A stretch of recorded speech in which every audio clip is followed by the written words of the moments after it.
Hello, everyone. Welcome to this talk. Today we have Lama Choga. I'm saying that correctly, right? Sure, yeah. We have Lama Choga, and I'll let him introduce himself. Hi, my name is Chuga. I'm a Tibetan Buddhist monk of Canadian origin. I spent 12 years in monastic retreat, studying and practicing the Dharma.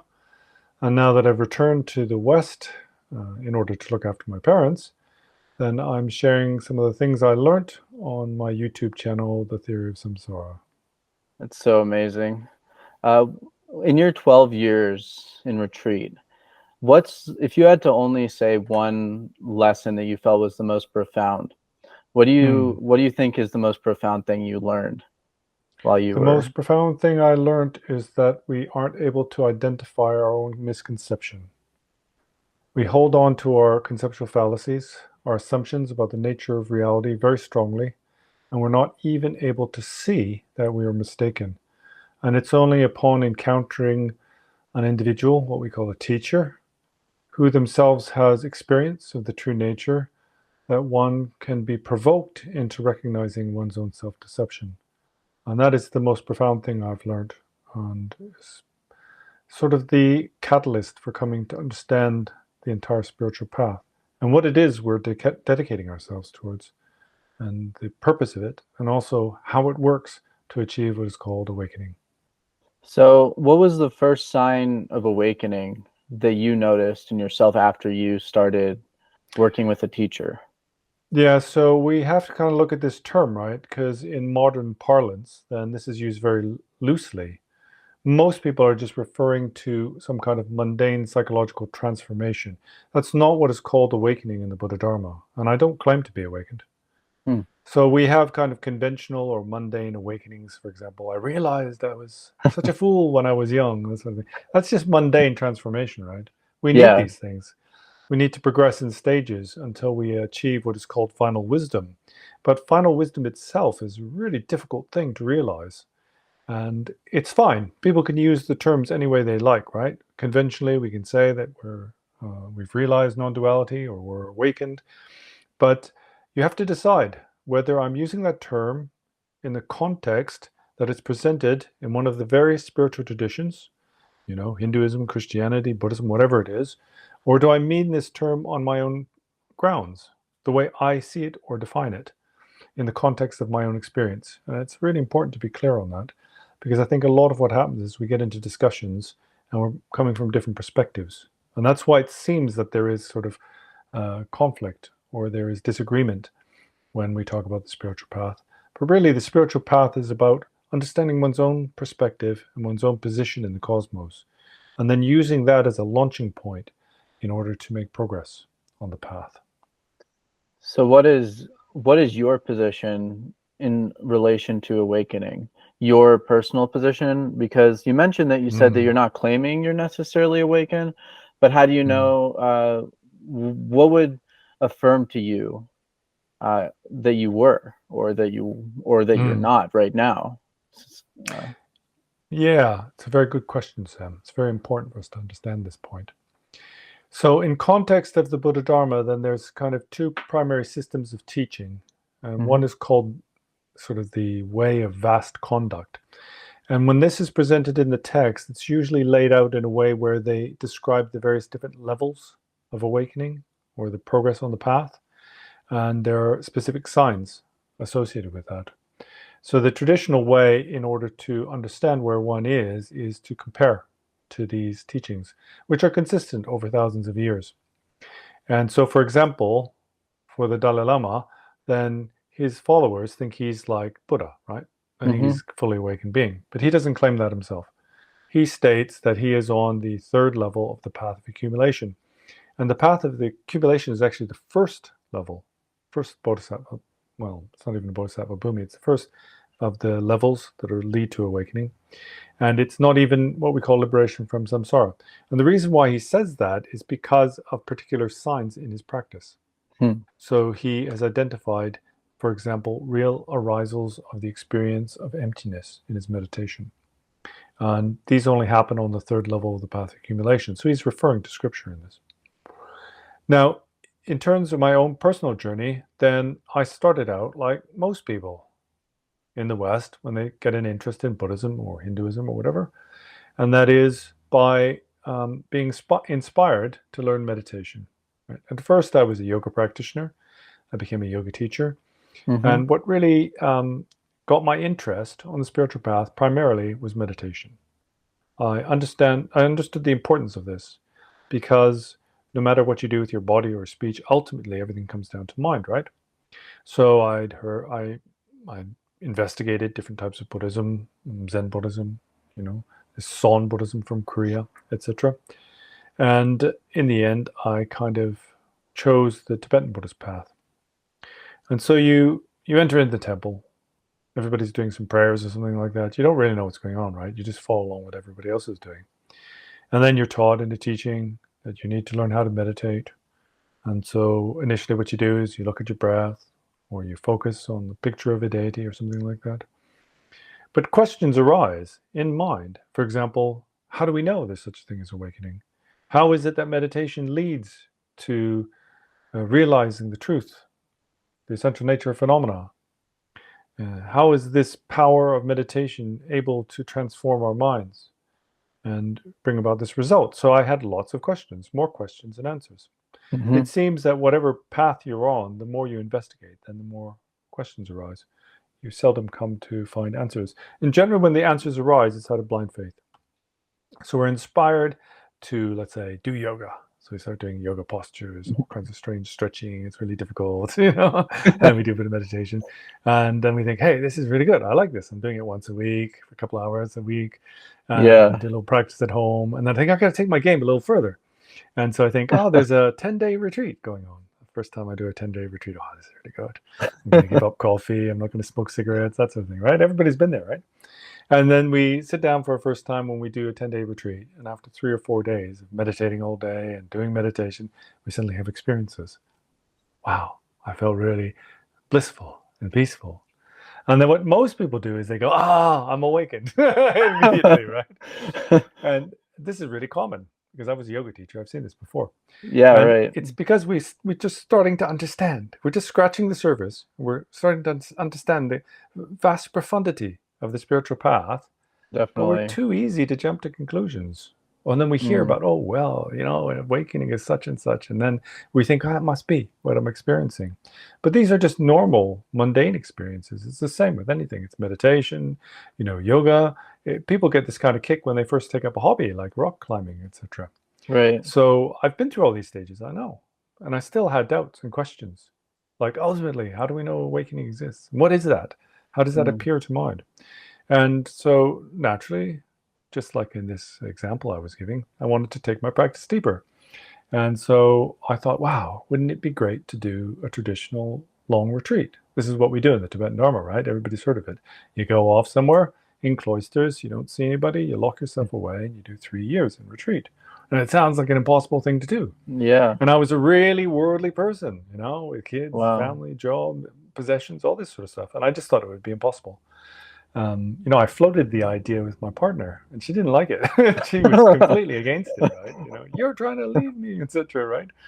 So, you're going to abandon your family, which is the way we think about it in the West. We think it's crazy. Why do you run off to the mountain and, abandon the world? Why don't you work in the world to help people? So it's basic. We have a lot of kind of preconception.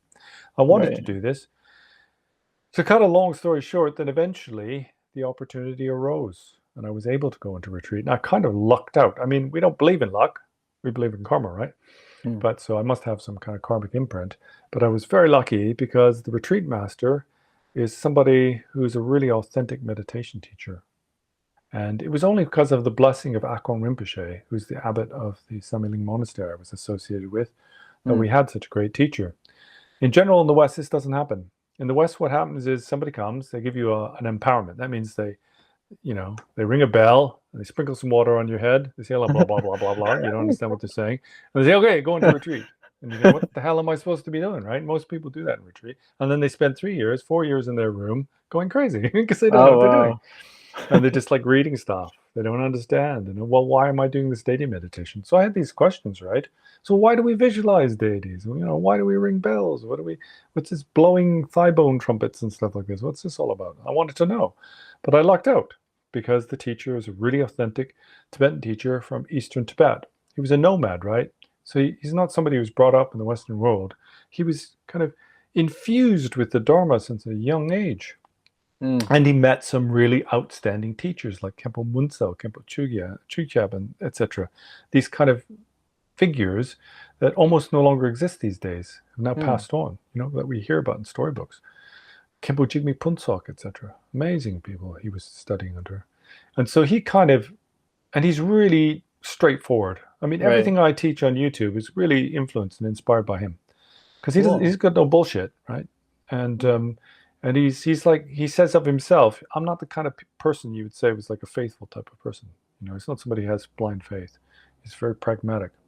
But he also understands the spiritual path and meditation flawlessly.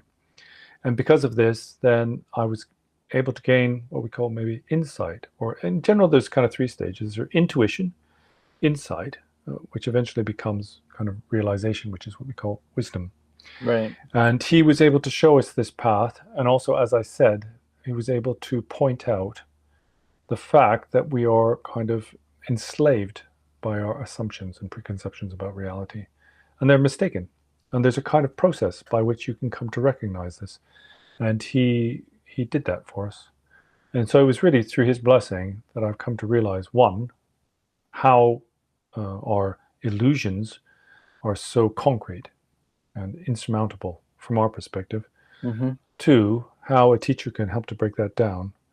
And 3, the process by which one achieves awakening. And that is basically, here's the thing, right?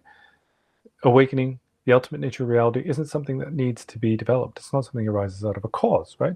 If you've got the ultimate nature of phenomena, that exists in all phenomena, right? Exists whether there's thoughts, there's no thoughts, whether you're happy, whether you're sad, whether you're angry, whatever. And it's the persistent, let's say, persistent truth. Let's use this provisional word, truth. The problem is it's obscured by our misconception. So it's this conceptual fallacy we have. So really the work isn't in developing awakening or attaining awakening. It's as they say, there is no path to tread, there is no meditation. That's all true. But people get it in the wrong context. Because then they say, right, you don't have to do anything. Be lazy, do whatever you like. Have a drink, have a joint. Get stoned. It's okay. That's what people, they think, great. Well, no meditation to do. That's fine because I'm quite lazy, actually. It's like, that's the way we see things. The problem is we've got all this garbage. Our heads are filled with garbage. We have this clinging, right? We cling very strongly to good and bad. It's not like, well, there is no good and bad. Yeah, sure.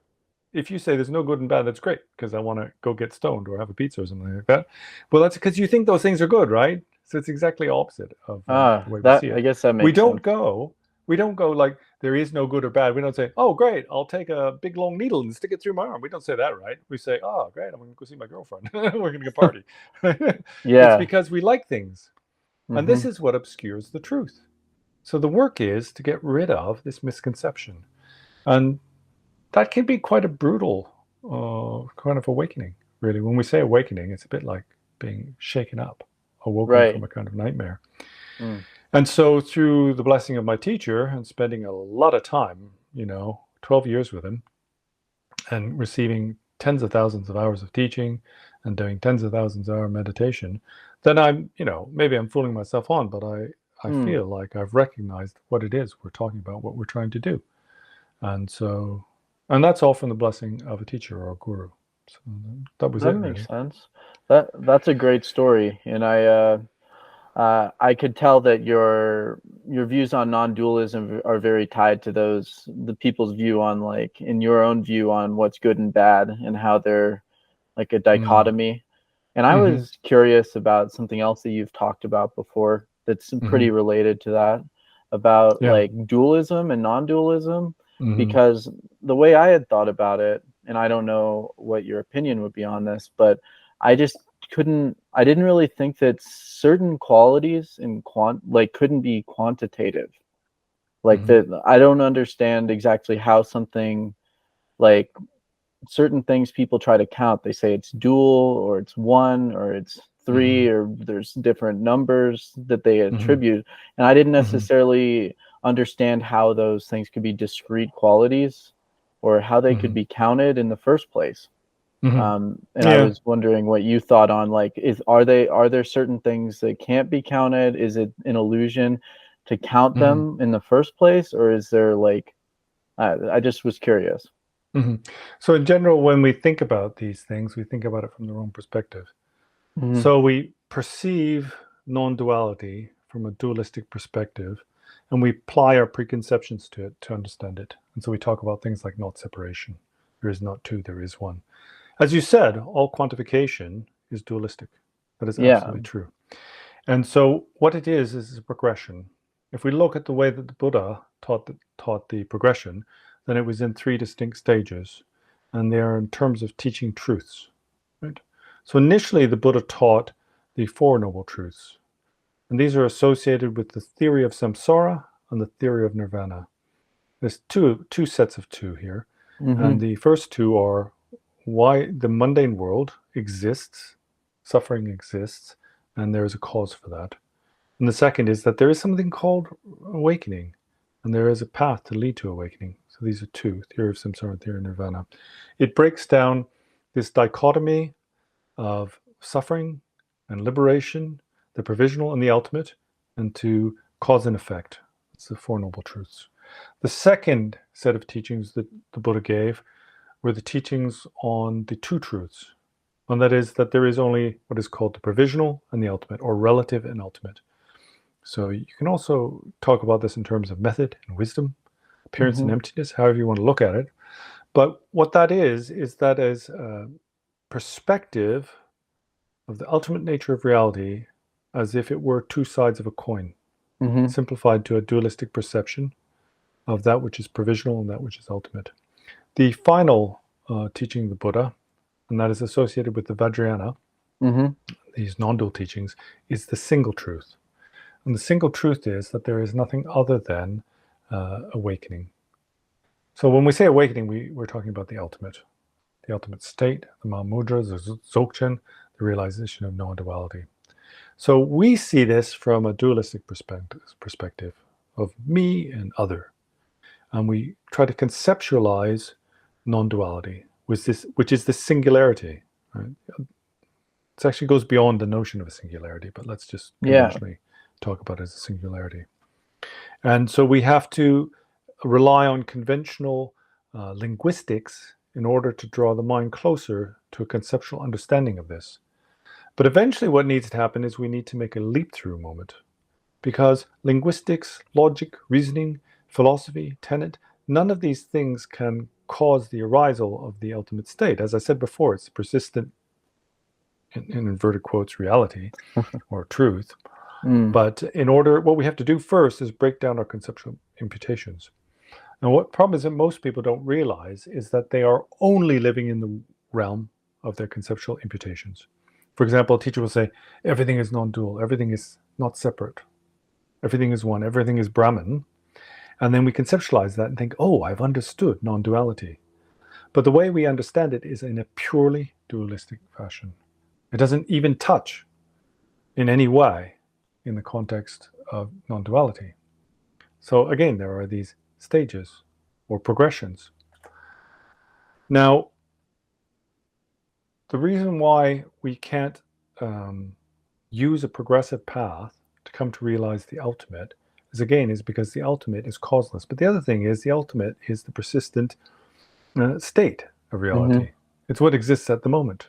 So clearly we can see that we don't understand that, because for us, we see things in terms of subject and object, right? It doesn't matter if you say you understand non-duality or accept it. It's very much like blind faith for most people. And that's why I made this video recently about non-dual zombies, right? Oh. Non-duality has basically become, you've seen it, Austin. Well, it's basically become a permission structure for nihilism, for Mm. cold-hearted nihilism.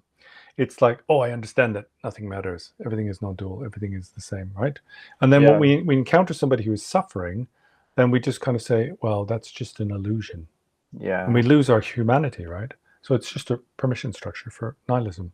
Something you have to understand in the ultimate teaching on non-duality is that's different than what is taught in terms of like these provisional non-dual positions that people talk about. You know, everything is God, everything is not separate. In terms of the Buddha Dharma, I'm talking about the other empty school of the Madhyamaka, Mm-hmm. is that non-duality is called non-referential compassion that is free of the 8 elaborations. Now, these 8 elaborations are coming, going, arising, ceasing, right? Singularity and plurality, and sameness and difference. So you understand that this position of singularity, sameness, non-separation itself is a dual principle. The idea of Yeah. non-separation is predicated upon separation. The idea of singularity is predicated on the notion that there is something called multiplicity. So the realization, let's say, or the conventional definition of the truth in terms of Tibetan Buddhism is a higher level than that of one that just conceives of things as all being the same and not separate. Yeah. That makes sense. It's like I just don't understand like why people try and count it. If the nature Mm, of it is like, okay, there's dual, there's singular, it's like people are trying, sometimes I feel like when people are like claiming to be non-dual, or they're mm, claiming certain things about like a numerical nature of reality, that they might mm, be counting something that can't be counted in the first place. Like the people mm. conceptually, and that might be exactly what you're referring to. It might be different. I'm not Yes, gonna. it's what I'm referring to. Yeah. And let's take this notion of counting or Mm, quantifying. Now, we tend to think of numbers as being somehow real. For example, mm, I can have 1 apple or 2 apple, those sorts of things. The reality is that every number is equivalent to yeah. infinity.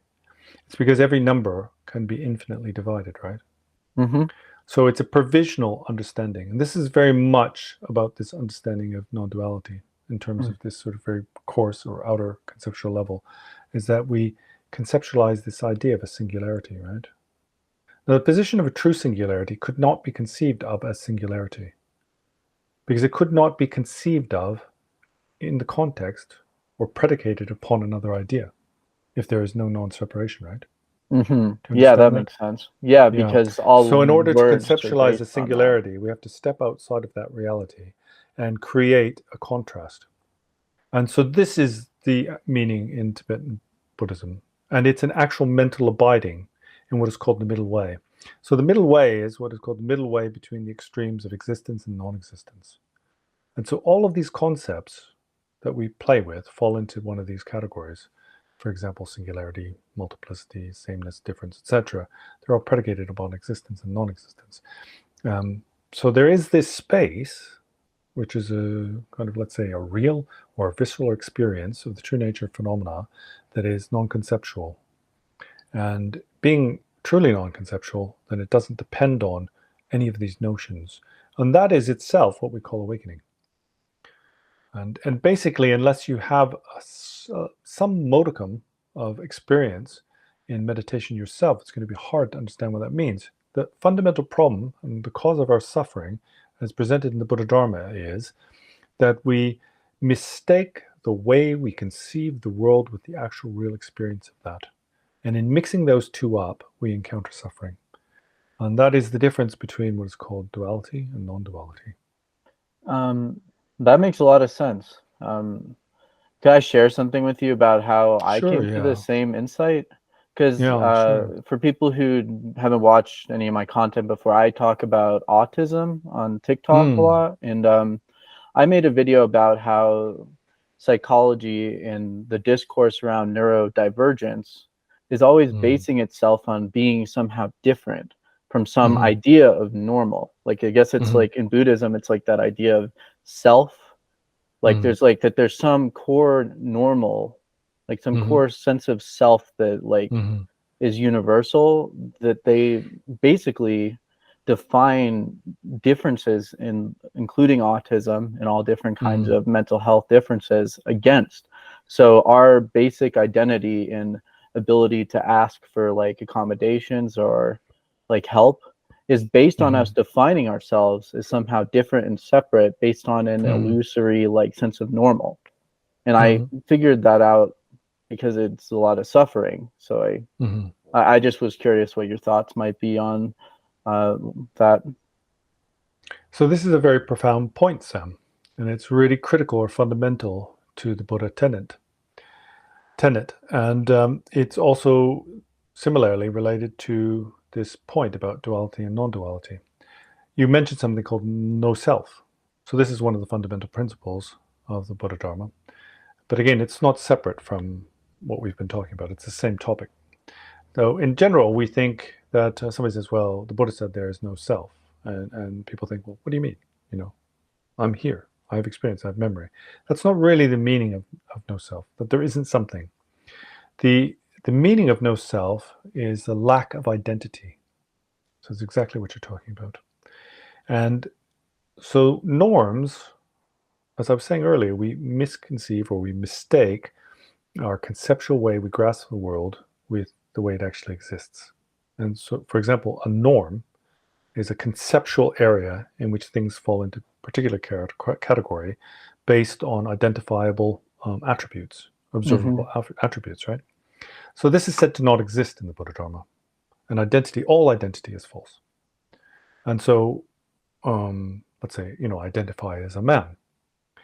Conventionally, provisionally, that's useful. It's useful to navigate the mundane world. Remember, the mundane world is suffering, right? It's always inadequate. Yeah, So we make these compromises, and these compromises are related to conventional terms, and with that, then identity. But what the Buddha taught is that things don't possess identity. Now, thankfully, in the modern era, we have some kind of scientific evidence of this fact. And that is what has come out of the understanding of quantum physics and quantum uncertainty.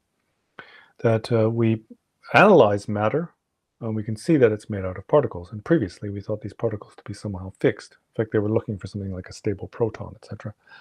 What we understand now is that the particles that make up matter themselves do not exist in a particular way. They yeah, exist in something called superposition. So we can think about an electron spinning right, electron spinning left, but we can't think of one that's doing both at the same time. And what quantum physics has showed us is that is exactly the case. That the very particles that make up matter and reality as we perceive it themselves are not determined. And this is what the Buddha was saying. Things are not fixed.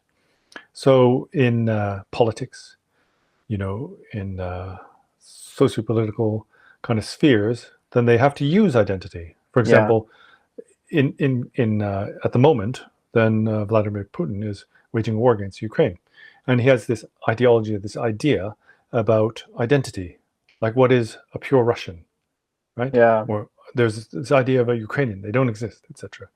And the reality is, if you look at the genetics of any human being, then it's just a mishmash of all kinds of different things, right? I mean, yeah, the Germans made the same mistake. There's no such thing as, like, I'm Canadian, right? I'm a good example of a Canadian because I'm mixed race. Because basically Canadians are completely people from all over the world. But we kind of conceptualize it as being a particular thing. And this is yeah, where the white supremacists in America go wrong. They get upset because there's so many people of different colors and things and mixed mash of different people. And that's because we cling to this idea of identity. And this itself causes us to suffer. But it's mistaken, right? yeah. Because And there it's is no norm. That's just a conceptual area that we've created. It's like a boundary on a map. They don't exist on the ground, but we think, well, this is Canada, this is America, this is Ukraine, this is Russia. But these divisions don't exist. There's something called interdependence in the Buddha Dharma, and that means that we're all connected, and that we don't live separately from those that we think of ourselves as being separated from. sure. And for example, like with like the identity of being like neurotypical versus like Mm, neurodivergent, particularly autism. Like we have these real like phenomena that we experience in our minds and physically. Like if we mm, overexert ourselves physically, like mm, our bodies begin to like slow down. We can't do as much. Like mm. we have these identifiable phenomena that cause Yeah. us And suffering. then to say, are these identifiable phenomena, specific to people with autism? No. It's like old people, it's like people with all kinds of conditions, right? So we have Well, various different characteristics as any human being then there are Mm-hmm. various different mix of different characteristics. And it's a bit like this sort of diagram, right? You get these kind of diagrams with things, it's called a Venn diagram or something like that, where there's this overlap area. And basically everything is in an overlap. So I heard somebody recently make a claim that everybody is spectrum. And that sounds to me to be more closer to the truth. We're all kind of vergent on one condition or another, and to various or lesser degrees we could be identified as sort of And neurodivergent or and neurotypical. and I agree with that too, but the thing that causes the problem, it isn't Mm, necessarily with like people's personal identity, although that can cause mm, suffering. It's the fact that for us as autistics who tend to like have similar traits, there's differences, and I don't mm, overly identify with the particulars of it, or mm. the like, but in order for us to get, like, let's just say like help in school in Housing, a really, yeah, particular, like things that really do affect us physically, like yeah, and I'm not undervaluing the fact that being over attached to the identity can be a cause of suffering. I think that you're mm, probably right on that. And there are, like, I think everyone's differences neurologically mm, and physically should be accounted for on their own merits.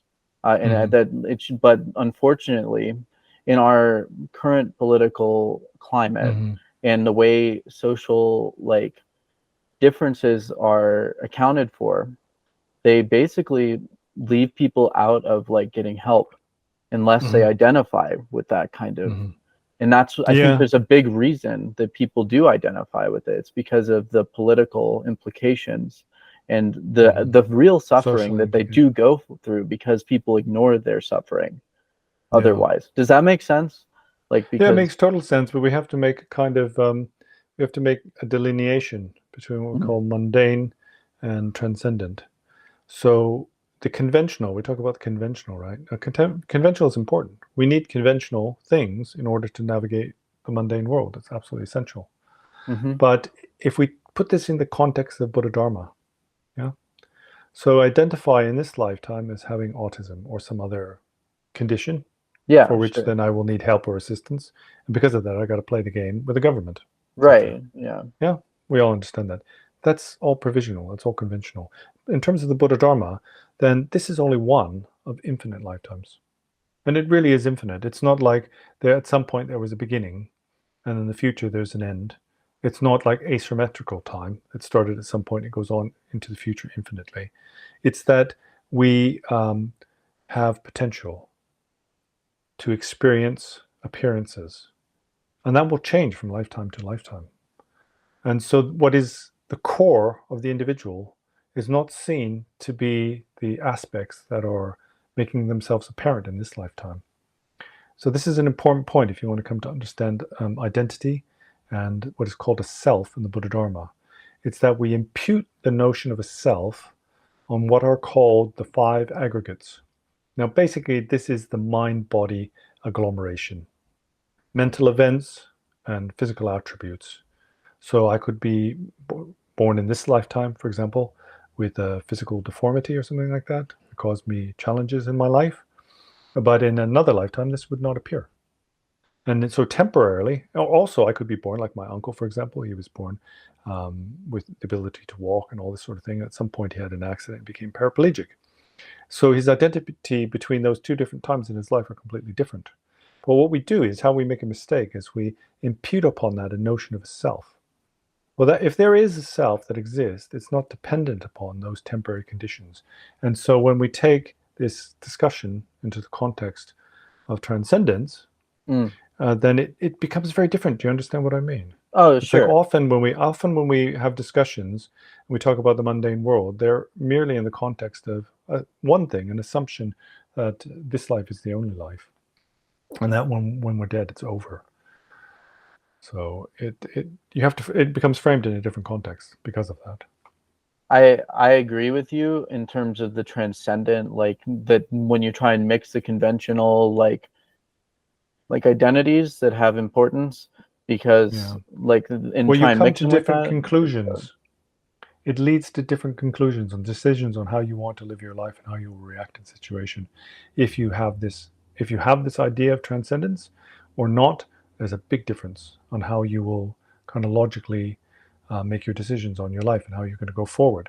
For many people, they don't think about that. All they think about is current conditions, right? I'm Fair enough. oppressed, I'm this, I'm that, and they just react to it. They're just reactive. And then there are those who kind of think about their position in the world in terms of completely mundane view, i.e., when I die, it's it, it's finished, it's over.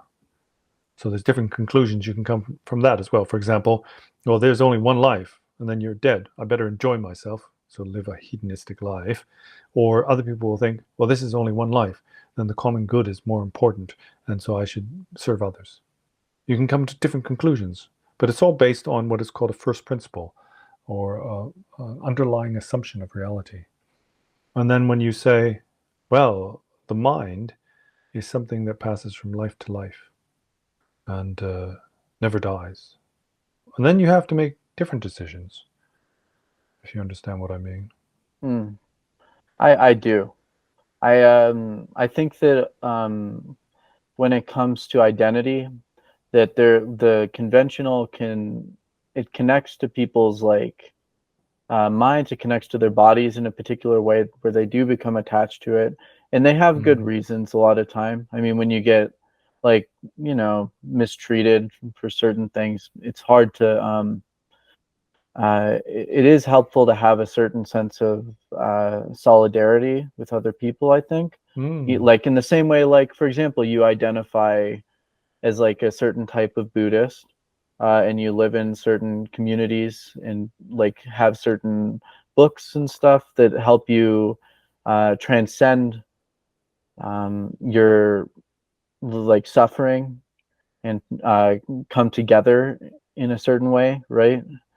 I think that there's a sometimes like the identity of like being a Buddhist or being having certain like disabilities or different like or certain abilities and certain things. It's hard to like um it's hard to convince people that, just speaking for my audience, I sort of have an idea of what they would be thinking. Like it would Mm. be they might go through more suffering if they didn't like at least try and advocate for their needs in the world. But it's hard for people to like also deep down know that like there's sort of a deeper level to their suffering without Mm. invalidating like the fact that they're going through like severe Yeah. burnout or like they're being Mm-hmm. discriminated against. I think Mm-hmm. it's just a very difficult thing to like balance. Do you know what Mm-hmm. I mean? And I'm curious what the Mm-hmm. Buddhist perspective on like that would be. Yeah, so first we kind of have to look at this idea of suffering. So in the Four Noble Truths, the Buddha said, first you need to understand suffering. And it's really important. And what the Buddha taught was there's three types of suffering. So there is the suffering of change, what is called the all-pervasive suffering of the composite. The suffering of suffering is the one we all understand. It's very coarse level. For example, somebody shouts at me, abuses me, I fall over, I hurt my knee, I get a headache, these sorts of things. It's not something that we need to really think about too much. Everybody understands the suffering of suffering, even animals do, and they try to avoid it. Mm-hmm. And then there is the suffering of change. The suffering of change is the recognition that those things that I desire, and that includes acceptance from others, eventually will cause me to experience suffering. So in the short term, a particular thing might be identified as being happiness or well-being, but that because of clinging to that, it can cause me to suffer. For example, needing acceptance. And then you have to understand or think about what is the ultimate cause of suffering, what's real or true suffering. For example, we've got these yogis of the past, right? Mm-hmm. I think many of them were probably neurodivergent. They were unusual people because they had a special ability. In general, what I've noticed is that people who are neurodivergent, who have got various kind of what would normally be considered to be obstacles or disabilities in this life often have certain potential that others don't in terms of the spiritual path because they see things in a different way. And I have to say this uh, would certainly be the case for people with autism, who are defined as autistic, or those suffering from ADHD, bipolarity, etc. It's challenging, but they have more potential. The important point here is, what is suffering? So we look at these yogis of the past, and for a normal person, if you sort of stick pins in them or set them on firing, then they would just be suffering and nothing else to them. But somebody who develops spiritual qualities can endure these kinds of mundane suffering that we normally would find intolerable and not experience any suffering. And it's because what's happened is that they've understood the essential essence of their mind. They've got down to the kind of root of the problem and purified their mental clinging. And so what would normally be suffering for them isn't. So in the Buddha Dharma, at least, our task isn't to change the outer world, for example, to improve our condition. Our task is to take control of our mind. The Buddha famously said, avoid all negativity, apply oneself only to virtue, and thoroughly control your mind. And it's all about this thoroughly controlling your mind. Somebody who's gained control over their mind goes beyond suffering. And previously we were talking about the levels of the paths and how you progress to awakening. And the first level, where you are gone beyond suffering, it's called the path of insight, is the term for it is utter joyous. And the description that's given in the text is that even if someone were to cut away the flesh from your bone bit by bit and do it slowly, you would experience no pain. So that's a really high bar, but it kind of changes the perspective of what we would normally consider to be suffering, in the context of the Buddha Dharma, at least. Mm-hmm. Yeah, I just I know how much suffering people go through because of the them not being accepted. It's I'm Well, do they sure. suffer from not being accepted, or do they suffer from not being able to accept? This is the difference between the mundane perspective and the Buddhist perspective, or the I transcendent actually bet perspective. you that depending on the person, it could be one or both. Like So if I was not accepted, but I accepted that, would it cause me to suffer? in some ways, probably, because you'd In also have what to get way? over the fact that like living in the world in order to like let's just say make money, people could like basically still use you in a certain way that causes you to get extremely burnt out, Hmm. regardless of whether you accept yourself or not. You could accept Yeah. yourself completely, Not fully. accept yourself. That's not what I'm saying. I'm talking about accepting the conditions. For example, we could take somebody in the West. I often see this Okay, in the West. sure. So let's take an example, something in the West. I hear people in Canada, and they say, oh, Canada is a third world country. Oh, the health system's this and that. And they complain about everything, right? Now, if I Sure. were to take somebody, let's say we've got somebody from Nar in the mountains of Tibet, of Nepal, and they're a little villager, they got nothing. And you put them in that situation that this Canadian's complaining about, they would think it was like heaven. It was like luxury. It's like if you go into a public hospital in Nepal and you've got a broken leg, they might end up sawing your foot off. There is some basic level of public health care, but it's very low. And the conditions are really bad, and they've got very little money. And what we have is they see the West to be like some kind of pure realm, like heaven. Mm-hmm. So it's about context, right? It's about the individual Sure. and their outlook and perspective. What causes one, this is also the main point about identity in the Buddha Dharma.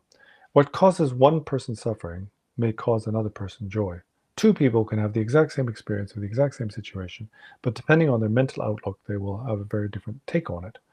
And so what the Buddha taught was it all comes down to our outlook and our perspective. For example, we have, as I said, we have this assumption, for example, that if I don't get a certain level of respect, if I don't get a certain level of care, if I don't have a certain amount of money, etc., those things will cause me to suffer. But again, somebody who is like, an advanced spiritual practitioner, then none of those things matter to them. We just have to take Milarepa, for example. He was the object of derision of so many people and lived like a beggar. He didn't even have food or clothing and was meditating in caves in the snow. But his mind was completely enraptured by bliss 24/7. So we kind of have to think, well, this is in the context of transcendence and spiritual terms, right? If we have this perspective that there is no transcendence, there's only this world, and after this life it's all finished, then yeah, very well. then you would want to have the best kind of standard of life possible that you could make for yourself, or the kind of conditions that you feel would make yourself happy. So again, you have to kind of frame it in the context of your first principles, what you ultimately believe to be true, in order to make that kind of ultimate value judgment about what is suffering to an individual. But in terms of the Buddha, then suffering isn't about the physical things, the external things. It's about a suffering is something, for example, that we cannot accept or cannot take on board, and then it causes us mental anguish. For example, giving you a very example, we think of pain as being suffering, right? And so we think, oh, pain is suffering. But at the same time, if I have got a particular condition, somebody says to me, well, I know a really good acupuncturist, Right, they can right. sort you out. We take that on willingly, right? It's the pain is the same, but we actually ask a surgeon to cut us open, right, or to pull a tooth out, and we do it willingly and happily. But but if I came up to you with a needle and said, "I'm going to jab you," you'd be like, "Oh, I'm going to call the police," right? It's all Yeah, about sure. context, and this is really what the Buddha was talking about. But again, True. if you only believe in this world, then your take on it's going to be very different, and your decisions, the way you wish to conduct yourself, will also be very different. Hmm. I can see what you mean. I agree with you that that suffering is context dependent. That's a good example with the acupuncture needle, and it's funny. Uh, I just wonder what other people might think. I hate being a spokesperson for like a whole. I don't Yeah, pretend that I'm a spokesperson for everyone that yeah, might be in the same kind of situation. But mm, I think that I think in some situations it might be like fit into the categories that of context dependence. In other yeah, situations, there's stuff that really just hard to really it's hard to define uh, past a certain point. yeah. Uh, Well, in general, wearing these robes, and I feel it's kind of my kind of responsibility to present the Buddhist perspective as I see it.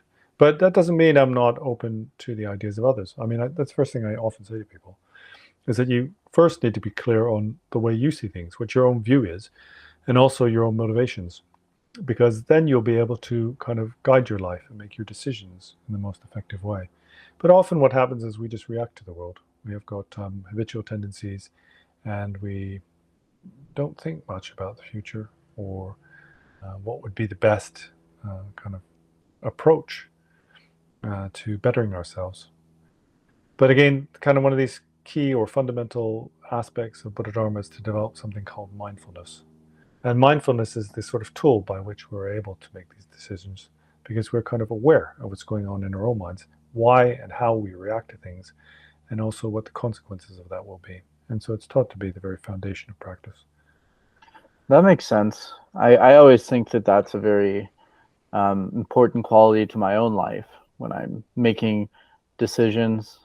Being aware of how my own mind like might be distorting a situation or giving space to simmer down like and contemplate things before I react is always Mm, something that I think is valuable because when you definitely. react with emotions without that space I've rarely liked the decisions quite as much as if I was had taken the mindfulness like time Mm, for like contemplation or like made sure that I was in the right place to make a decision. yeah. And it's not easy, right? Because we're very strongly habituated to particular types of patterns. Mm. So you can't really, also don't be hard on yourself, because Thank we're all like you. that. So, it happens. We get angry and then we think, oh, why did I do that? That was so stupid. But it's just not possible sometimes. If we haven't got mindfulness, then something will trigger us and it's too late. Once you get angry, or you react to something really strongly, it's too late. But then we can reflect, right? So Yeah, main thing is not to be hard on yourself. It's not an easy path, right? Everything the Buddha taught is pretty difficult. And you're not expected to be able to act in the way that an accomplished master would have acted. The most important thing I see is to first understand where you are, what your natural outlook is, kind of who you are as a person, warts and all, with all your failings, and right. then use that as the starting point. to make your decisions and think of how you're going to better the world and yourself and everyone in it. But what often happens is we hear these high terms, everything is non-dual, and we think, okay, I've got this really high view, and it's at odds with our natural way of seeing the world. For example, most people who claim to have realized non-duality or have awakened will definitely look both ways before crossing the street. And that's because their natural inherent way of seeing the world is that this car is something separate to me. And not only that, it's a danger to my life, right? So the view of non-duality goes out the window. It's just blind faith, basically. And that's That's not very true. helpful. That makes sense. People really, when they do see danger, like it shows that they know there's another thing out there that can cause Mm-hmm. some danger. They're saying online Mm-hmm. or whatever, oh, I'm not afraid of like, I'm not really separate from any of it, but their emotions speak a lot. I always Mm-hmm. find it pretty frustrating when I don't really watch that stuff usually anymore because I realize that people talk rhetoric. It's like, when Mm-hmm. Socrates would go around and like poke at people's ideas a little and they'd fall apart. like Mm-hmm. Yeah. like It's something we do a lot in the Buddha Dharma. It seemed to be quite a healthy thing. They used to spend a lot of time debating, but it was really the purpose of that was to deepen one's own understanding of one's own position. So it's quite useful. and It's not really as aggressive as it sounds. yeah, and like I it's I appreciate you. The content you've been making is really cool, and I also it makes me feel better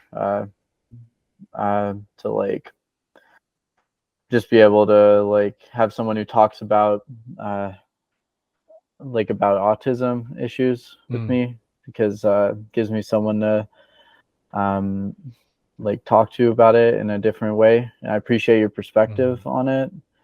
Uh, I appreciate being able to talk to you about this as well, Sam. This is something that has been always kind of sort of close to me in a way, this really? issue. I've always felt like I'm kind of neurodivergent myself, Oh, or really? maybe part of the spectrum. I wonder. I don't know enough about it, but I spent some time in the past in working in what's called inclusive dance theater workshops. So it's not Oh, specifically for people with disabilities. It's hmm. about anybody getting together. But the fact is that about half the people there were autistic or had Down syndrome, etc. And so I spent a lot of time working with this. And Yeah. so for me, everything you say is so true. Like, That this kind of division we have in our mind about us being so different and so separate isn't really there. And I found really that I learned more from the people who had, these kind of things we call conditions, autism and Down syndrome, whatever it was. There's all kinds of, wide variety of different conditions. But always found I learned more from them than I think they learned from me. Really, I think they were just enjoying themselves, but they were teaching us an awful lot. yeah. Like I didn't get diagnosed till I was 20. I Mm-hmm. was late diagnosed and I lived my whole life with this kind of suffering that I could never Mm-hmm. explain, like about like the way people treated me differently. Like Mm-hmm. and once I learned that I was autistic, it Mm-hmm. really it made me realize that I wasn't like a bad person for being treated a certain way and for making mistakes that I Yeah. couldn't have avoided at the time. Uh, Mm-hmm. I became more accepting of myself and other people. Mm-hmm. Um, and if you were neurodivergent, it's always you just look things up, talk to someone who knows, Mm-hmm. like a therapist, and people you really it really helped me at least. And Yeah. Yeah, I wonder because I've always sort of the way I've acted throughout my life has always been very, very kind of counterintuitive compared to most people I know. But it doesn't cause me any trouble. I see it as being advantageous in very many me ways. So, too. I definitely yeah, don't beat myself up for it anymore. I make videos trying to empower people to accept it, like that's accept those wonderful. autistic like qualities. I try not to make it about like the identity too much, even though I know Hmm. it's important to people, and I think it's important to a large extent Yeah, conventionally to like can communicate. Just about yeah. communicating really. Um, But I find actually the traditional way we see these things to be really quite mistaken. And this is part of the topic of the video that I'm premiering this morning. oh, really? And one of those aspects is about diversity. Good. And previously, we had this idea, for example, with eugenics, that we had to sort of reduce these kind of variations in the genetic stream of civilization, you know. And what we're understanding now is that that's mistaken. The way I see it is that there is a creative quality to mind that everyone possesses, but it's more kind of apparent in those who are neurodivergent. And for example, we need genetic diversity in order to make the human race resistant to disease, right? So like the Germans thought they had to have like a pure race, but that's like suicide for civilization if you had just one set of genetics. It's like when they breed cows, right? And they have like just one strain of cow because it's the most productive. And then they're really susceptible to disease. So they're all just pumped up full of antibiotics, right? But it's far better Mhm. in the past when we had all these different varieties. So in terms of like that, resistant to disease, yes, but I also believe conceptually we need divergence. We need this kind of diversity because by that, then humanity is able to come up with more profoundly different ideas, counterintuitive ideas that will propel us into the future and will also ensure our survival. So whereas in the past, they thought that we had to get rid of these strains, that they're in some way quite necessary. And and I think that just basically the way we think about things is very backwards in general, because we just look at things on the surface and we react to them in a very instinctive way, tribal way, without really understanding the underlying implications. And this was the case with eugenics, for example. They really completely got the wrong idea based on assuming things, right? So they using your intelligence, you can investigate and make various assumptions, but often they're mistaken because we don't understand the underlying principles of existence. And when it comes to mind, one of these principles is the creative power of mind to express itself. And what we do is the very cold intellectuals, they try to logically conceive of a way to change or improve the world, and they develop ideologies like communism, etc. And then they apply them, mistakenly assuming that these will work beneficially. And often it just goes completely wrong because we don't understand these important principles. One is karma, but another is this idea of no self or identitylessness. And that clinging to identity ultimately is something that's very counterproductive. But it's a big topic. We can't go into that here. We haven't Oh, got enough sure. time. No, it's I love your conversation about diversity, how you're going to have that. That's really good. And uh, I'm sure a lot of people appreciate it. And also this one about trying to include neurodiversity in the conversation about how does this how do we account for the basically the revolution in terms of psychology that's been going on to Mm, help allow for different expressions in our hmm society without them being ignored hmm and people being mistreated for things that they hmm can't change about hmm themselves or things that don't need to be changed. Yeah. And that we should accept those things about Yeah. ourselves and others. Um, Very difficult point, I think, because in Buddha Dharma they teach that we should have compassion and love for all sentient beings, whoever they are. Now, for many people, for example, recently there was a stabbing of some young girls in Britain, and it was done by somebody who had some neurological problems. You know, yeah, and he was suffering from mental illness, and so he wasn't really in control of what he was doing. But many people feel like, why should I have a compassion for that person? Because we see compassion as being something that is like a gift to someone else or a reward. And also, when we have anger, we think that our anger hurts the other person. It's being directed outwards, right? There's all this vitriol online these days. And people are angry and shouting at their enemies. But it's the other way around. Our compassion enriches us and enriches society. It's not for the other person. Also, our anger and our resentment is a poison to ourselves. It doesn't really affect the other person unless that person takes it personally, right? They take it in a personal manner, then they can be affected by it. But our anger poisons our own mind. that's true. Again, this is why I say the mundane world and transcendence are opposites. We just get things in the wrong way around. Yeah, that makes sense. You have this like what's happening like on an ultimate level, like Mm, like with your mind and how it relates to other people, and then there's the way we try and understand it that isn't mm, always accurate to like how it's relating to the whole big yeah. picture. Um, Well, in the Buddha Dharma, it's not even that it's not accurate, it's just completely mistaken. But conventionally, it's useful. For example, our tribalism is useful to us. It was more useful in the past. Tribalism means that there's strong social cohesion, but people outside of our own tribe are usually treated in a horrific way. And we preserve that kind of tendency in the modern era. But it was more useful to us, 10,000 years ago. And now it's quite self destructive. So these conventions need to be able to evolve. And that has to do with identity as well. For example, there's a big issue on transgender, etc., in the modern world. And it's a very small percentage of people, right? But the thing is that societies change, conventions change, and it's our resistance or our inability to accept change that causes a lot of conflict. And True. really, through this natural evolution and acceptance of natural evolution, what we will have is more acceptance and a smoother ride. But our tribalism and our instinct generally is a little bit behind, centuries behind the times, really. It takes That's time for it to true. That's catch up. true. It's like people are in time capsules sometimes. Yeah, They like have their ideologies. It's from 19th century, yeah, 14th century, whatever, and they cling to some understanding yeah. without like looking at the world like and how it's changed and how our Mm, minds have changed. And I have a hard time sometimes